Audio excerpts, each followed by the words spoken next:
Hello friends, स्वागत है आपका वाईपी एजुकेशन ट्रिक चैनल पर। तो दोस्तों, इस वीडियो में आज हम बात करने वाले हैं आपकी यूपी टैट, रीट और U TET new syllabus of psychology child development. ये संगम सीरीज चल रही है। इस टेस्ट सीरीज में मैं आपको बता दूं 3000 इंपॉर्टेंट क्वेश्चन आपको करवाए जाएंगे। तो ये मॉक टेस्ट पार्ट 1 है। मॉक टेस्ट पार्ट 1 है। मॉक टेस्ट का मतलब मॉक टेस्ट है, ये बात आपको ध्यान रखना है, ठीक है। यहाँ पर किसी क्वेश्चन का कोई भी एक्सप्लेन नहीं किया जाएगा। क्वेश्चन को यहाँ पे एक्सप्लेन जो है वो नहीं किया जाएगा, ये बात आपको ध्यान रखनी है। तो आपको बताना चाहेंगे कि आप वाईपी एजुकेशन ट्रिक चैनल पे नए हैं या अभी तक आपने चैनल को सब्सक्राइब नहीं करा है, तो आप नीचे रेड करके सब्सक्राइब बटन पे क्लिक कर लें और बराबर में बेल आइकन की घंटी है उसको भी प्रेस कर लें। इससे क्या होगा कि जब भी हम वीडियो को अपलोड करेंगे तो उसका नोटिफिकेशन सबसे पहले आपके पास पहुँच जाएगा। इसकी जो टेस्ट सीरीज की जो क्लास है वो रोज़ाना रात शाम को 8 बजे चलती है। तो पहला क्वेश्चन देखिए लगा हुआ है। पहला क्वेश्चन क्या कह रहा है समझिए। पहला क्वेश्चन कह रहा है कि बाल विकास का तात्पर्य है। बाल विकास का तात्पर्य है। ए ऑप्शन है अभिरुचि, बी है स्वास्थ्य, सी है अभिवृद्धि और डी है क्रमिक परिवर्तन। एक आंसर करेक्ट है, उसको आपको चुनना है।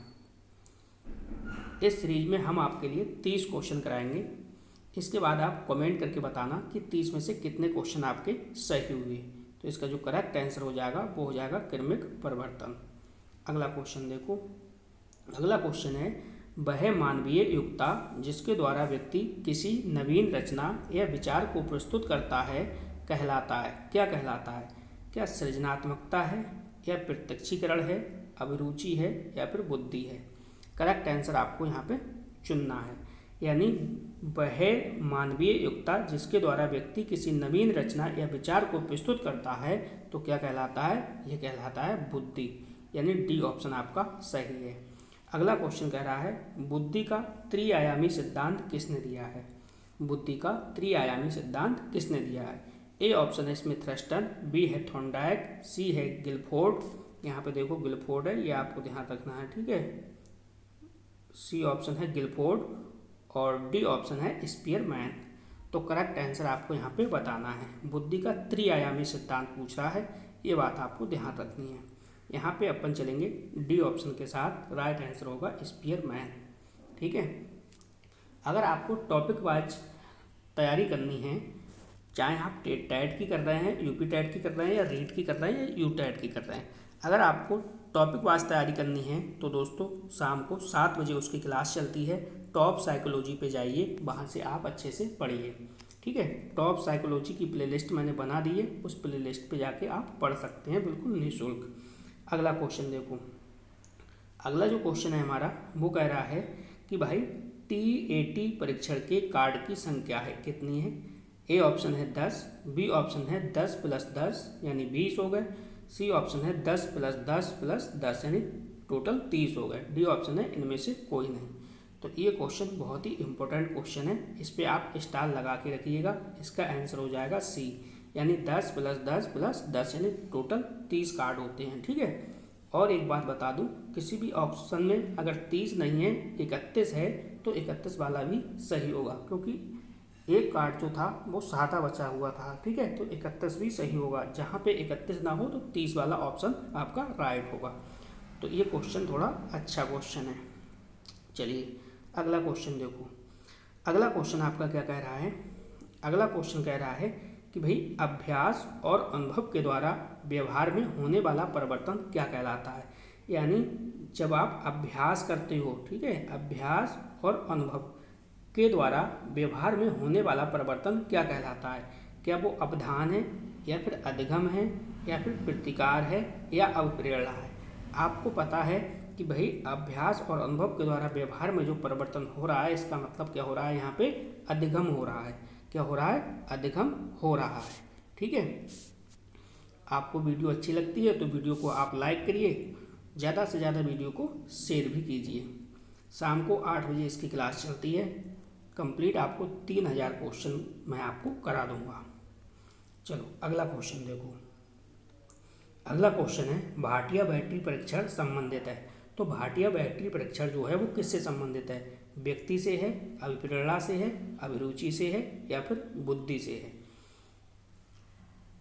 क्लियर, आप आंसर को दीजिए और इसके बाद आप जब 30 क्वेश्चन की लगा लो उसके बाद आप कमेंट करके अवश्य बताना 30 में से आपके कितने सही हैं। ठीक है, रोज़ाना इसकी क्लास शाम को 8 बजे चलती है, ये बात आपको ध्यान रखनी है।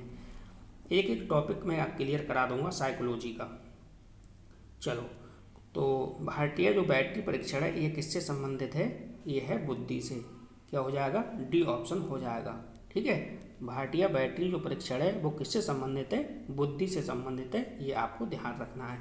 अगला क्वेश्चन देखो, अगला क्वेश्चन कह रहा है यदि किसी बालक की मानसिक आयु जो है 15 वर्ष है, वास्तविक आयु जो है वो 10 वर्ष है, तो उसकी बुद्धि लब्धि यानी IQ लेवल क्या होगा? तो आपको पता है बुद्धि लब्धि यानी IQ लेवल का सूत्र क्या होता है? मानसिक आयु बटे वास्तविक आयु इंटू 100। तो रख दो आप सूत्र में, मानसिक आयु 15 है, ठीक है, वास्तविक आयु 10 है, इंटू कितना हो जाएगा? 100 हो जाएगा। एक जीरो से एक जीरो आप काट दो और 15 कितना हुआ? 150। इसी प्रकार से आपका डी ऑप्शन बिल्कुल सही हो जाएगा। इस क्वेश्चन पे आप स्टार लगा सकते हो, यहाँ से क्वेश्चन 100% पेपर में आपको देखने को मिलेगा। चलो अगला क्वेश्चन देखो। अगला क्वेश्चन है क्वेश्चन नंबर 8 दिया है, कह रहा है कि सूझ के सिद्धांत के प्रतिपादक कौन है? ठीक है, तो सूझ के सिद्धांत के प्रतिपादक आपको यहाँ पे बताने हैं। देखो, सूझ के सिद्धांत के प्रतिपादक कौन है? पहला ऑप्शन है गेस्टाल्ट, बी ऑप्शन है स्किनर, सी ऑप्शन है कोलर और डी ऑप्शन है वुडवर्थ। तो सूझ के सिद्धांत के प्रतिपादक आपको बताने हैं। करेक्ट आंसर क्या होगा इसमें आप बताइए। तो इसमें हो जाएगा आपका सी ऑप्शन सही हो जाएगा। ठीक है, कोलर आपका बिल्कुल सही आंसर है। अगला क्वेश्चन देखो, अगला क्वेश्चन भी अच्छा क्वेश्चन है। क्वेश्चन कह रहा है आपका कि प्रेरणा कार्य को आरंभ करने, जारी रखने और नियमित करने की प्रक्रिया है, यह कथन किसका है? तो यहाँ पे देखो, पहला ऑप्शन जो है वो पीटी यंग है, बी ऑप्शन गुड है, सी ऑप्शन है एवरेल और डी ऑप्शन है गुडविल। तो करेक्ट आंसर आपको यहाँ पे चुनना है। तो जो करेक्ट आंसर है वो यहाँ पे क्या हो जाएगा? बी ऑप्शन हो जाएगा यानी गुड। चलिए अगला क्वेश्चन समझो। अगला क्वेश्चन कह रहा है कि जो चिंतन है चिंतन मानसिक क्रिया का ज्ञानात्मक पहलू है, कथन किसका है? ये कथन कई बार पेपर में आ चुका है, स्टार लगा के रखो। चिंतन मानसिक क्रिया का ज्ञानात्मक पहलू है। ए ऑप्शन है रास, बी ऑप्शन है वुडवर्थ, सी ऑप्शन है बैलेटाइन और डी ऑप्शन है मैकडूगल। तो इसका करेक्ट आंसर क्या होगा?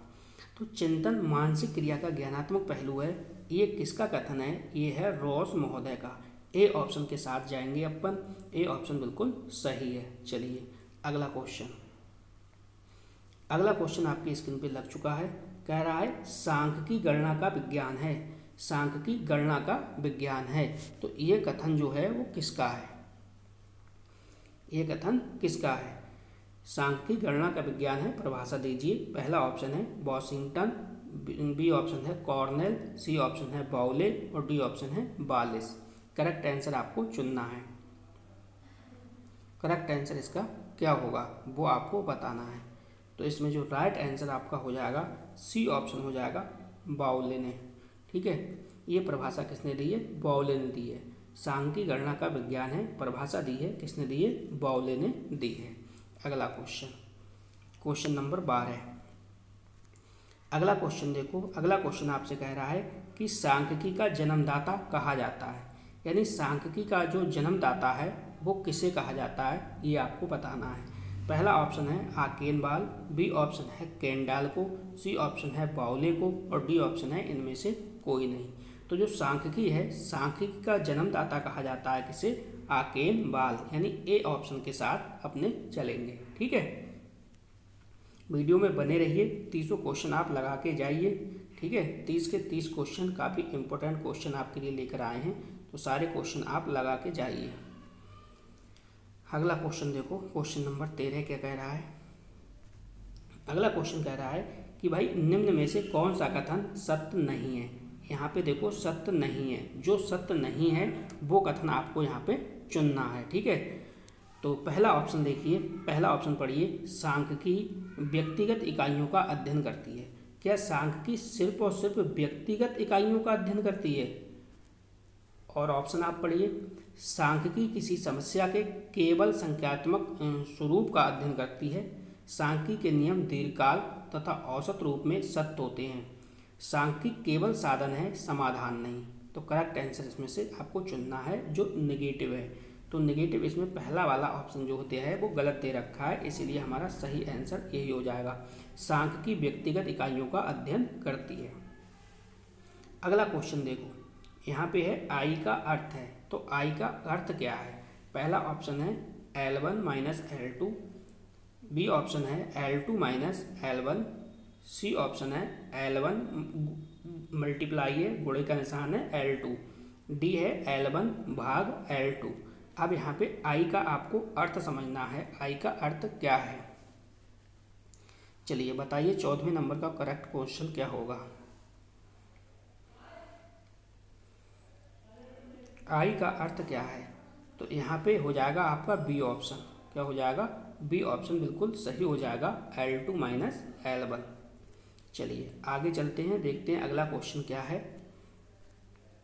अगला क्वेश्चन कह रहा है कि भाई चित्रलेखों द्वारा आंकड़ों के प्रस्तुतिकरण की विधा को विकसित किया था। यानी चित्रलेखों द्वारा आंकड़ों के प्रस्तुतिकरण की विधा को विकसित किया था। किसने किया था? आकेनवाल, बी है डॉक्टर ओटो न्यूरक ने, सी है सिम्पसन ने और डी है टेट ने। करेक्ट आंसर आपको चुनना है। करेक्ट आंसर इसका क्या होगा? तो अपन चलेंगे इसमें बी ऑप्शन के साथ चलेंगे, डॉक्टर ओटो न्यूरक ने।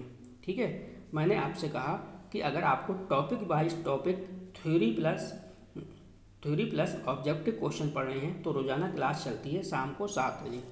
आप YP एजुकेशन ट्रिक चैनल पे जाइए, वहाँ पे प्ले लिस्ट मिलेगी टॉप साइकोलॉजी की। तो टॉप साइकोलॉजी की प्ले लिस्ट पर जाके आप अपनी तैयारी को अच्छी कर सकते हैं, पढ़ सकते हैं बिल्कुल फ्री में। वहाँ पे टॉपिक वाइज आपको तैयारी कराई जा रही है। ठीक है, तो अगला क्वेश्चन देखो, अगला क्वेश्चन क्या है? कौन सा माध्य स्थिति माध्य है? कौन सा माध्य स्थिति माध्य है?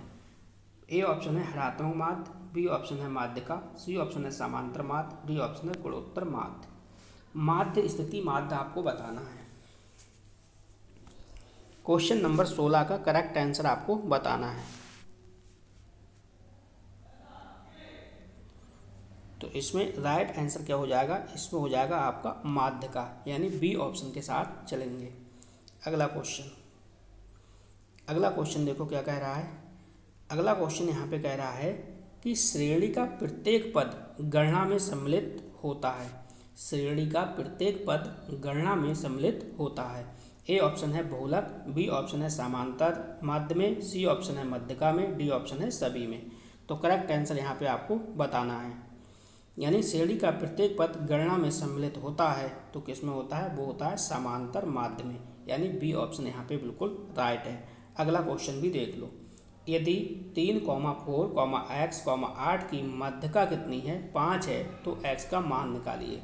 ठीक है, तो आपको यहाँ पे x का मान निकालना पड़ेगा। जब आप इसका करेक्ट आंसर निकालोगे तो आपको 1 सेकेंड, 2 सेकेंड, 3 सेकेंड का समय लग सकता है।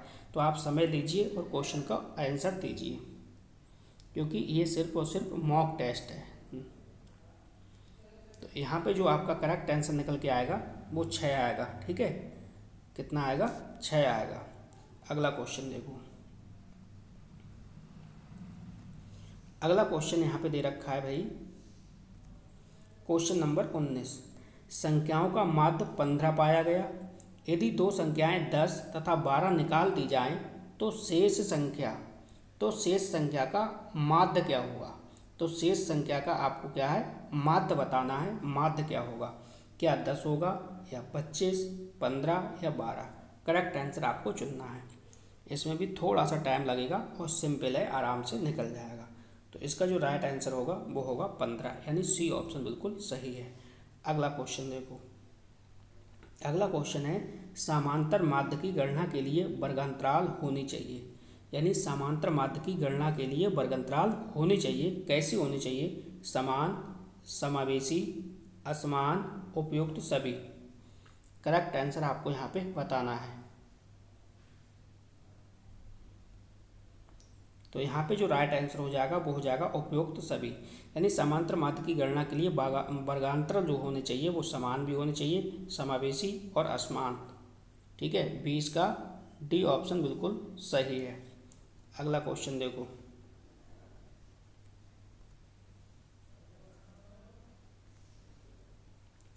अगला क्वेश्चन है, यदि समांतर माध्य और बहुलक क्रमशः 35.4 यानी 35.4 क्या है, समांतर माध्य, बहुलक जो है वो 32.2 है, तब इसकी क्या कह रहा है, मध्य का निकालिए। ठीक है, अब मध्य का निकालने का आपको फार्मूला पता होना चाहिए। यहाँ पे आपको फार्मूला नहीं बताया जाएगा, यहाँ पे सिर्फ और सिर्फ ये मॉक टेस्ट है, तो मॉक टेस्ट के ही हिसाब से क्वेश्चन को लिया जाएगा। इसका आंसर हो जाएगा आपका 34.5। कितना है, 34.5। अगर आपको डीपली तैयारी करनी है, टॉपिक बाय टॉपिक तैयारी करनी है, तो आप टॉप साइकोलॉजी प्लेलिस्ट मैंने बना दी है, वहाँ पे जाइए आप। शाम को उसकी क्लास चलती है रोज़ाना 7 बजे। अगला क्वेश्चन देखो, अगला क्वेश्चन है इसमें, सीखना सामंजस्य प्रक्रिया है। सीखना सामंजस्य प्रक्रिया है, किसने कहा है? इस क्वेश्चन पे आप स्टार लगाओ। किसने कहा है? थॉर्नडाइक है या वुडवर्थ है, कॉलसनिक है या फिर स्किनर है। सीखना सामंजस्य की प्रक्रिया है, करेक्ट आंसर आपको चुनना है। तो इसका जो राइट आंसर हो जाएगा वो हो जाएगा स्किनर। यानी सीखना सामंजस्य की प्रक्रिया है, किसने कहा है? वो कहा है स्किनर ने। किसने? स्किनर ने। अगला क्वेश्चन देखिए, अगला क्वेश्चन क्या कह रहा है? अगला क्वेश्चन कह रहा है आपका,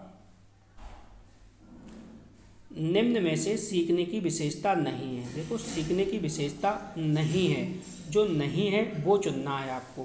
पहला ऑप्शन है सीखना अनुकूलन है, बी ऑप्शन है सीखना विवेकपूर्ण है, सी है सीखना सहज व्यवहार है और डी ऑप्शन है सीखना उद्देश्यपूर्ण है। करेक्ट आंसर यहाँ पे आपको चुनना है।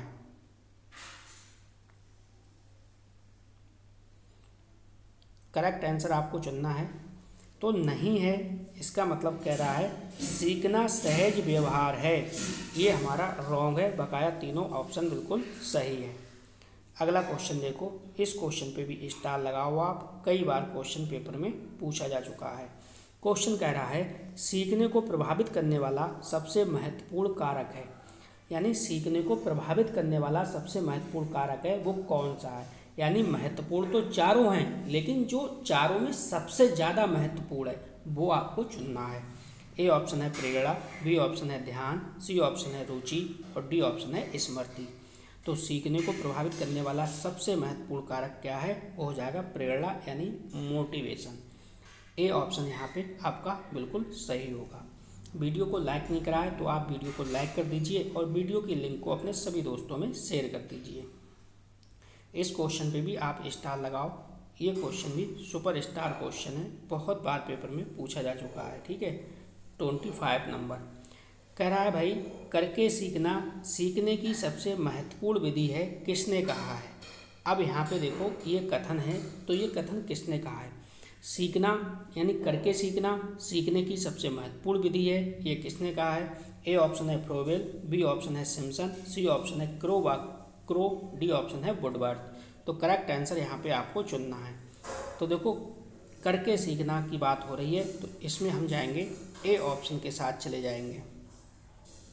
किसके साथ? ए ऑप्शन के साथ जाएंगे, फ्रोवेल इसका करेक्ट आंसर होगा। ठीक है, अगला क्वेश्चन,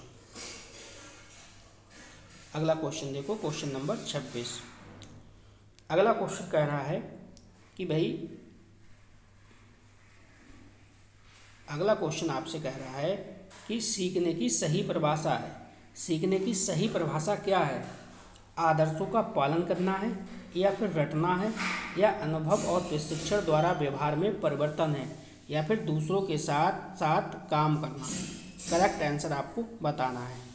तो सीखने की सही परिभाषा का आपने अनुमान लगा लिया होगा। इसका जो करेक्ट आंसर जाएगा वो जाएगा सी ऑप्शन, यानी अनुभव और प्रशिक्षण द्वारा व्यवहार में परिवर्तन है। क्या है? अनुभव और प्रशिक्षण द्वारा व्यवहार में परिवर्तन, यही क्या है? सीखने की सही परिभाषा है। अगला क्वेश्चन नंबर 27 देखिए। क्वेश्चन नंबर 27 क्या कह रहा है? क्वेश्चन नंबर 27 ये कह रहा है भाई, सीखने के नियम का प्रतिपादन किया है। तो सीखने का नियम का जो प्रतिपादन है वो किसने किया है? थॉर्नडाइक है, स्किनर है, पावलोव है और टॉलमैन है। चारों ऑप्शन आपके सामने हैं। देखो यहाँ पे ऑप्शन में आपकी मदद नहीं की जाएगी क्योंकि ये मॉक टेस्ट है, तो मॉक टेस्ट को मॉक टेस्ट के हिसाब से ही कराया जाएगा। ठीक है, सीखने के नियम का प्रतिपादन किया है थॉर्नडाइक ने। ए ऑप्शन यहाँ पे बिल्कुल राइट है। टोटल मैं आपसे कह रहा हूँ 3,000 क्वेश्चन की टेस्ट सीरीज होगी और आपके सिलेबस के अकॉर्डिंग ये चल रही है। इस प्रकार से आप समझिए। तो आप वीडियो को मिस मत कीजिए। एग्ज़ाम तक आप चैनल पे बने रहिए, चैनल को फॉलो कीजिए। एग्ज़ाम तक आपके 100% गारंटी लेता हूँ 30 में 30 मार्क्स आपके कहीं पे भी नहीं गए हैं। पहली वीडियो आप शाम को देखिए 7 बजे। 7 बजे वाली जो क्लास चलती है वो टॉपिक वाइज थ्योरी भी होती है और उसमें PYQ होते हैं। ठीक है, इसके बाद आप 8 बजे दीजिए मॉक टेस्ट। 7 बजे टॉपिक वाइज यानी थ्योरी वाली क्लास लीजिए और 8 बजे आप मॉक टेस्ट को दे दीजिए। अगला क्वेश्चन देखो। अगला क्वेश्चन है सीखने के नियम का प्रतिपादन। ये तो मैंने करा दिया, ये हो गया आपका। नेक्स्ट है थ्योरीज ऑफ लर्निंग पुस्तक है। तो थ्योरीज ऑफ लर्निंग जो पुस्तक है वो किसकी है? ए ऑप्शन है वुडवर्थ, बी ऑप्शन है हिलगार्ड, सी ऑप्शन है कोलर और डी ऑप्शन है उपरोक्त सभी। एक ऑप्शन सही है, जल्दी से चुनाव कीजिए उस ऑप्शन का। थ्योरीज ऑफ लर्निंग जो पुस्तक है वो किसकी है? वो है हिलगार्ड की, यानी बी ऑप्शन यहाँ पे आपका बिल्कुल सही हो जाएगा। अगला क्वेश्चन देखो, अभ्यास और अनुभव के द्वारा व्यवहार में होने वाला परिवर्तन क्या कहलाता है? यानी अभ्यास और अनुभव, ठीक है, प्रैक्टिस और एक्सपीरियंस। यानी अभ्यास और अनुभव के द्वारा व्यवहार में होने वाला जो परिवर्तन है वो क्या कहलाता है? क्या वो अवधान कहलाएगा या अधिगम कहलाएगा या फिर प्रतिकार कहलाएगा या प्रेरणा कहलाएगा? करेक्ट आंसर आपको यहाँ पे चुनना है। तो ये भी आंसर आपको पता होगा। इसका जो राइट आंसर हो जाएगा वो हो जाएगा अधिगम। क्या हो जाएगा? अधिगम। दोस्तों यहाँ पे आपका बिल्कुल भी समय बर्बाद नहीं किया जाएगा। जब भी मैं 30 क्वेश्चन कराऊंगा तो 30 मिनट से ज़्यादा का समय आपका नहीं लेंगे। ठीक है, मैं समझ सकता हूँ आपका जो टाइम है, आपका जो समय है वो बहुत कीमती है, लेकिन जो मैं क्वेश्चन करा रहा हूँ ये उससे भी ज़्यादा कीमती हैं। ये बात आपको ध्यान रखना है। तो क्लास कोई सी भी मिस मत कीजिए। ये क्लास देखो 30 क्वेश्चन थे और 30 क्वेश्चन आपको लगभग 25 मिनट में कंप्लीट करा दिए। ठीक है, मैं रोज़ाना आपकी समय की बचत करूँगा। कम से कम समय में 30 क्वेश्चन आपको डेली कराऊँगा। एग्ज़ाम तक आपके 3000 क्वेश्चन मैं क्लियर करा दूँगा। इस बात की आप चिंता ना लें। तो आप चैनल को सब्सक्राइब कर लीजिए और ज़्यादा से ज़्यादा अपने दोस्तों को ये वीडियो को लाइक कीजिए। चलिए, वीडियो को ज़्यादा से ज़्यादा लाइक कीजिए और वीडियो को अपने दोस्तों को शेयर भी कीजिए। चलिए अगला क्वेश्चन समझिए। अगला क्वेश्चन है पहली परिस्थिति में प्राप्त करना ज्ञान। यानी पहली परिस्थिति में प्राप्त करना ज्ञान, कुशलता, आदतों व अन्य क्रियाओं का दूसरी परिस्थितियों में प्रयोग करना स्थानांतरण है। यह कथन किसका है? इस कथन पे आप स्टार लगाओ। कई बार पेपर में पूछा जा चुका है, ये बहुत ही इम्पोर्टेंट है। पहली परिस्थिति में प्राप्त करना ज्ञान, कुशलता, आदतों व अन्य क्रियाओं का दूसरी परिस्थितियों में प्रयोग करना स्थानांतरण है। यह कथन किसका है? ए ऑप्शन है क्रो का, बी ऑप्शन है स्किनर का, सी ऑप्शन है कॉलसैनिक का, डी ऑप्शन है थॉर्नडाइक का। तो इसका जो करेक्ट आंसर हो जाएगा वो हो जाएगा कॉलसैनिक, यानी सी ऑप्शन इसका बिल्कुल सही है। आप YP एजुकेशन ट्रिक चैनल पे जाइए और वहाँ पे टॉप साइकोलॉजी प्लेलिस्ट आपको मैंने बना दी है। वहाँ से आप टॉपिक और थ्योरी, यानी टॉपिक वाइज टॉपिक मैं कैसे पढ़ा रहा हूँ वहाँ पे पहले थ्योरी कराता हूँ, उसके PYQ कराता हूँ। वो क्लास चलती है शाम को 7 बजे। इसके बाद ये वाली जो मॉक टेस्ट वाली क्लास है ये शाम को चलती है 8 बजे। ये शाम को चलती है 8 बजे। तो ये दोनों क्लास आप रेगुलर लेते रहो। 100% विश्वास के साथ कह रहा हूँ, ये 3000 की संगम सीरीज चल रही है। 3000 क्वेश्चन की है। 30 में से 30 नंबर आपके कहीं पे भी नहीं गए हैं। तो दोस्तों बस इस वीडियो में इतना ही था। वीडियो देखने के लिए आपका बहुत बहुत धन्यवाद। मिलते हैं नेक्स्ट वीडियो में न्यू टॉपिक के साथ।